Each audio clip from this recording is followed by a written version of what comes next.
everybody. Hi, it's Randy Williams with the Debt Coach Credit Counseling Service. It's Tuesday. It's time to learn a new subject about finances and credit.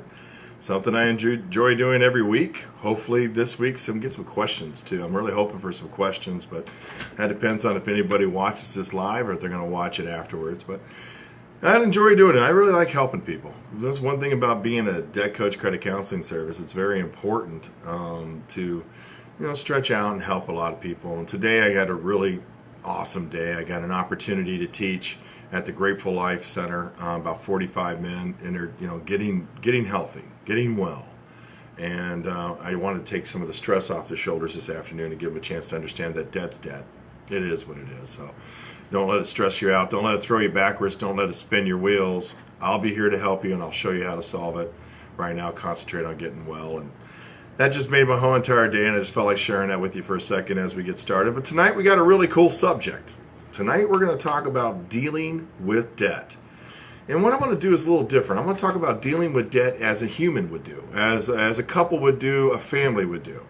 Not really as a credit counselor would do, but give you some pointers and advice on how to solve your financial problems on your own. Because a lot of people do make enough money out there to cover and solve their financial problems.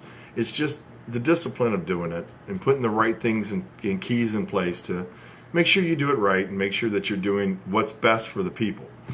I mean that by what's best for you.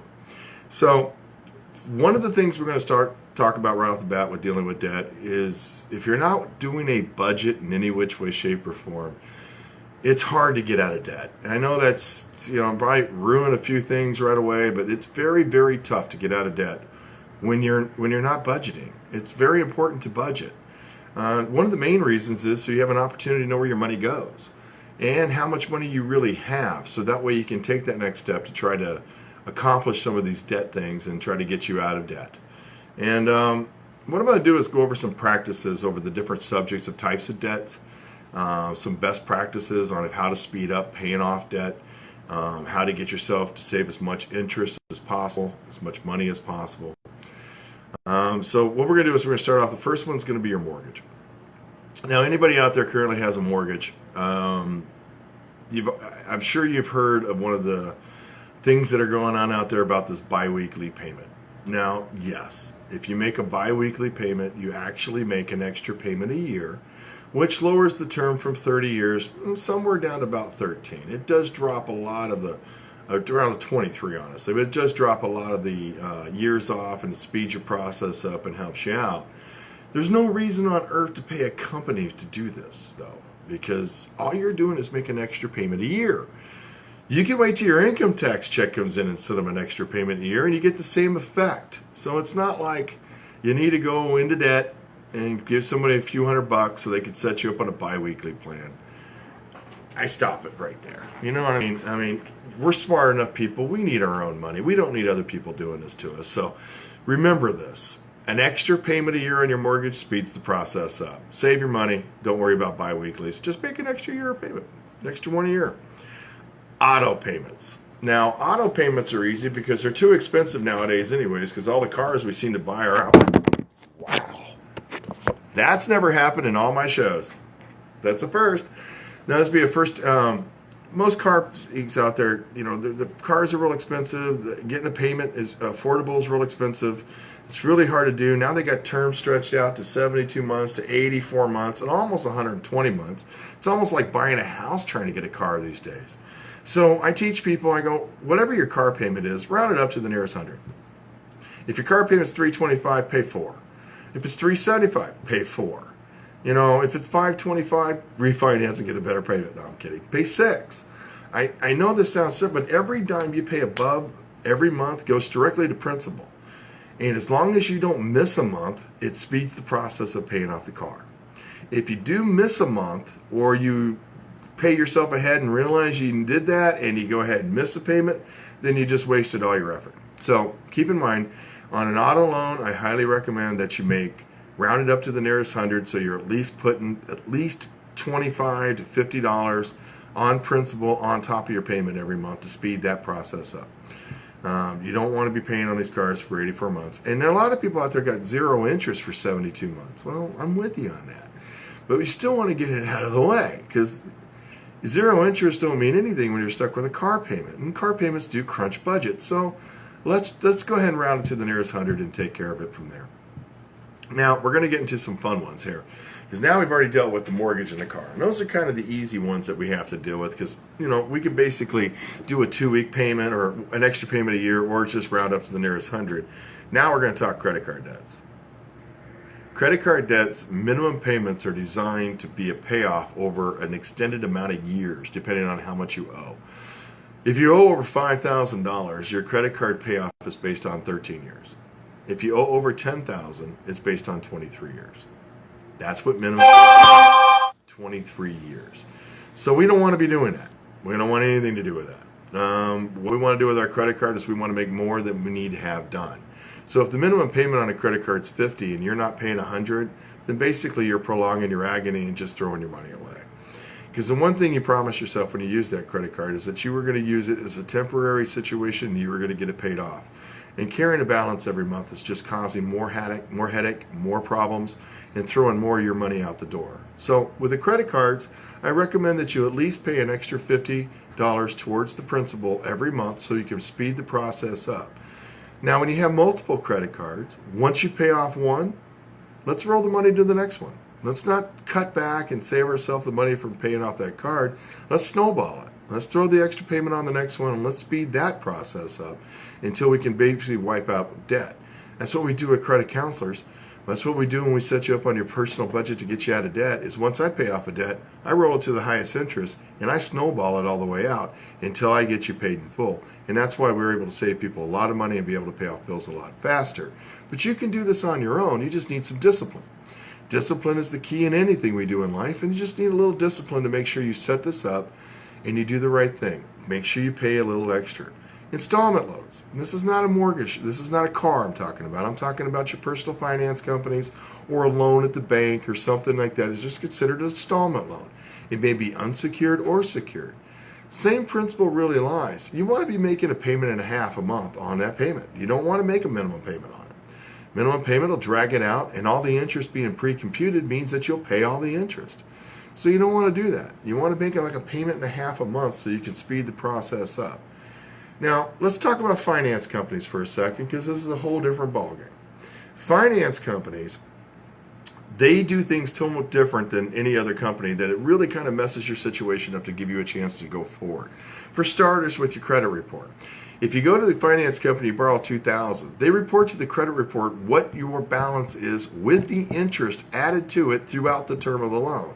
So you might look at your credit report and they'll say you owe $4,000 back, but you only borrowed $2,000. That's pre-computed. That's extended out interest. So that's why it's very important that if you're in a finance company situation, we either call credit counselors so we can cut the interest rate and make it easier to get out of debt, or you need to make a payment and a half minimum to that installment loan. So we give you the opportunity to get yourself out of debt and a chance to breathe, because you don't want to be paying any interest. And most finance companies out there are 21, 22, or our favorite people that we hate so much, Eagle Finance, they're 38.99. So you want to make minimum payments, you'll owe them for life. Don't do it. It's even worse than an online lender out there on an Indian reservation. It's just my opinion. It's just, I don't even like them. So sorry, I get a little bitter when it comes to that. But the best thing about finance companies is we're able to work with them. We're able to get the payments lowered. We're able to get the interest rate dropped. So, if you're having a hard time making that work within your budget, you can always call me and I'll be more than happy to help you with that. Collections. Collections are fun. You get collections out there and you get these collections in the mail. They want balance in full. They want payment right now. They don't have time to set up payment arrangements for you, nor they're not even interested in a payment arrangement with you. You've had your chance to pay the debt. They get paid commission off what they collect. They don't have time for this. So I always tell people, ignore collectors. Ignore everything a collector tells you. Ignore everything they say. They're doing what they get paid to do, and that's try to collect the money for the client. Right now, we got to concentrate on what's best for you, because what's best for you is what's more important in the situation. It's not the collector's situation; it's yours. So what I always tell people is start sending money. Send them $20. Send them $25. If they send the check back, great. Then send them $50 next month. add the 25 to the next one and send it in. Eventually they will cash the check, and eventually that sets up a payment arrangement with them, and they'll have to go forward and accept payments for you. Or, once again, call me, and I'll set them up on a payment arrangement they have to accept, and we won't have to worry about it. But collectors have a tendency to motivate you to do things that you can't afford to do. And the last thing we want to do is wind up in a check cash place or something like that because we had to come up with money because a collector talked us into it. Don't fall for that. You have a friend out there named Randy Williams who's a debt coach. You can call me at any time or email me, and I will solve and help this with you. Another items on here is check cashing. We talked about check cashing, and I'm going to talk to you how to stop the bleeding in check cashing on your own, not through a credit counselor, but this is something you can do on your own. The only thing is that you got to deal with the collection headache. But other than that, you can do this. What I recommend to anybody that owes a check cashing place, instead of going back and reborrowing the money and paying them the fee again, I would either stop payment on the check that I wrote, or I would change checking accounts. That's what I would do. Stop payment on the check I wrote, or change checking accounts. The reason is you gave out your personal information, which you should never give out to anybody else out there in control of your finance. And no matter what you do, if they have your banking information, they could try to run it. But if you stop payment on the check, that usually does stop it. But sometimes they slip through. And when it slips through, there's a chance it's going to make your checks bounce. So I always tell people, hey, why not just change checking accounts? Start over again. It's the safest way to protect you. Then you want to take what you borrowed from them and divide it by 6. So let's say you borrowed $600. Send them $100 a month. If you borrowed more than that, divide it by 12. And just send them that payment every month. Now, they might send it back to you saying they don't accept payments. That's fine. The next month, we'll send them a double one. We'll give them a chance to accept payments. That's what we do. And eventually, they'll start cashing the checks and go forward. The problem is they're going to call everybody and the brother while you're doing this, and it's going to drive you crazy in a collection headache. So once again, I recommend calling me, your credit counselors. I deal with check cashing places all the time, and I will set the arrangements up so we can stop the harassment calls. But if you want to handle this on your own, stop the check, change checking accounts, set up the payments. If it's less than $600, do it by 6. If it's above $600, do it by 12, and start making the payments to them. That's a way of actually showing good intent, because if they ever want to drag you in court, at least you got proof that you were actually doing the right thing and trying to do the right thing by paying them back. It's just they wouldn't accept the plan. And that's okay. That's okay. That's what they're for. We're okay with that. Now, if you're online lenders, I'm going to tell you right off the bat not to do it. Don't do it. Never borrow from an online lender. They're on the Indian Reservation. Most of them are. The interest rates are above 100 and something percent. You can't breathe when you do it, and you're going to owe them for life. So if you currently own an online lender, I'd like to know exactly how much you borrowed from them, because that's exactly how much we're going to pay them back, because it's illegal to lend money outside the sovereignty of the Indian Reservation. So what they did to you was illegal, but you should at least pay back what you borrowed. You shouldn't have to pay back 3 times what you borrowed. So again, if you're on an online lending situation, please call me at Credit Counselors. Let me help you solve this. It's what I do. But for the record, if you want to do it on your own, just pay back what you borrowed. I talked to the state attorney general here in Kentucky, and he told me if they want to come out of the reservations and sue you, he'd like to see them try. That was his words. But I do believe if you borrow money, you should honestly pay back what you borrow. That's the Christian thing to do. So I recommend you paying back what you borrowed, and we'll kind of go from there. Now, those are the different types of debts that we kind of deal with. There's medical debt. And medical debt I treat the same way as collections. Medical debt does not hurt your credit report, because unfortunately medical debt gets reported to your credit report with even having trying. You go see your doctor and it's on your credit report. So what they started doing with FICO, they stopped letting medical debt really be a weight on your credit report or hurting your credit score. So in the future, whatever you owe medical, figure out your budget and see what you can afford to send them. And if you can send them 10, 15, 20, 25 bucks a month, that's fine. Just send it. And that way they get paid and eventually it goes away. But it's just something you can do on your own.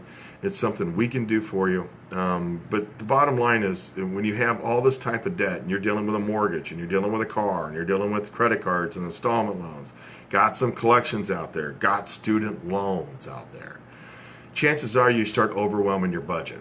And that's why I always come back to the word budget, because if we're not tracking where our money goes, how do we know what we're doing?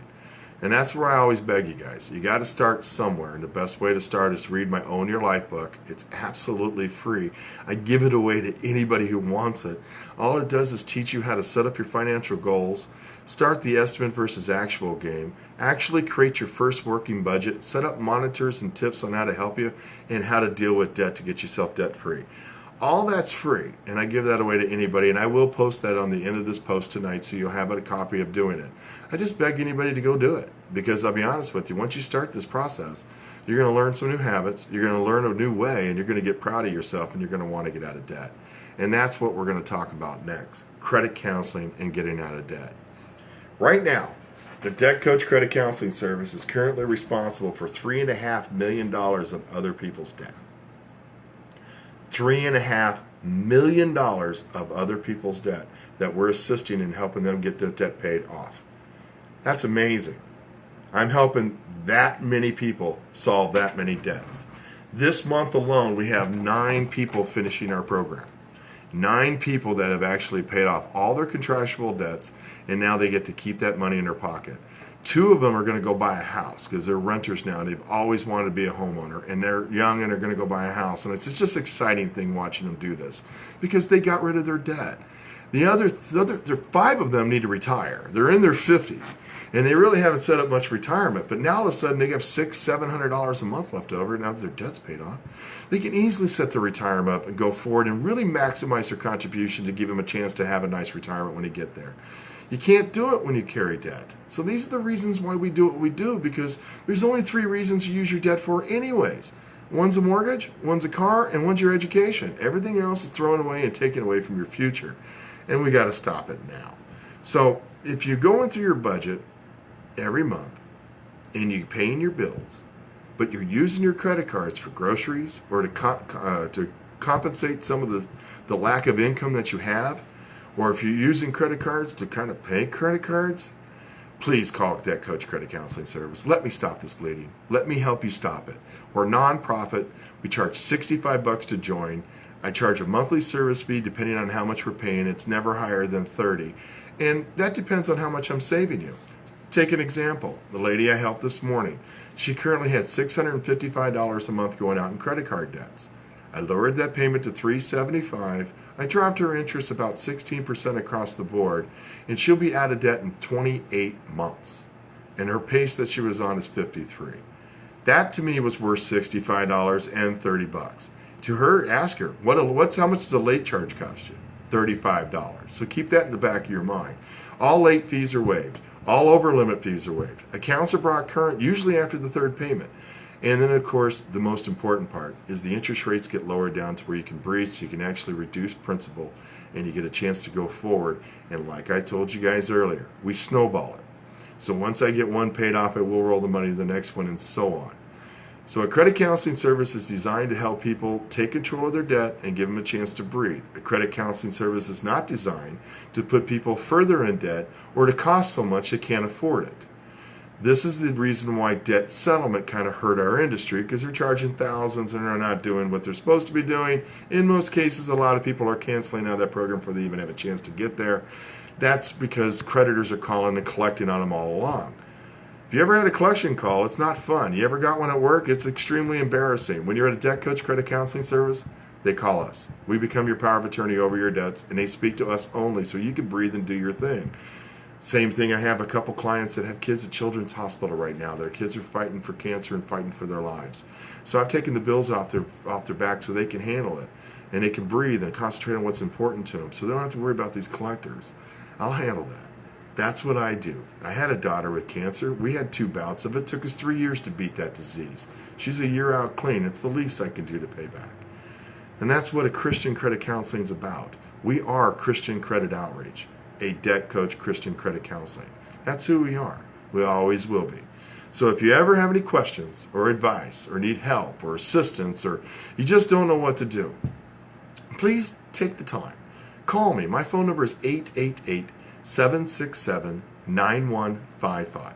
If you're local, my local phone number here in Northern Kentucky is 859-488-7670. Or you always can reach me at Randy at adebtcoach.com. adebtcoach.org. That's adebtcoach.org. That's our website. You can always look us there. And of course, you can always send me an email. I answer a lot of people's questions throughout the day. I'm not here to charge you for advice. Advice I give is absolutely free. The only time we charge is if you need for us to help take over your bills, and that's only if you need it. If you're extremely overextended and life is really upside down and need to file bankruptcy, we're the company that's going to tell you what you need to do next. Because you have to be certified before you can take that next step. And I am a certified counselor with the United States Trustees Department. So, if that's something I think is in your best interest to take the next step, then so be it. That's what we'll do to solve your problem. We're in the problem-solving business, people. We're not into creating them. So if you're having problems with your finances, you're having a hard time figuring out your budget, or you just don't have a budget and you need to start your life now, please give me a call. 888-767-9155. My name is Randy Williams. I promise you, reach out to me. Your answers are waiting for you. Have yourself a blessed day.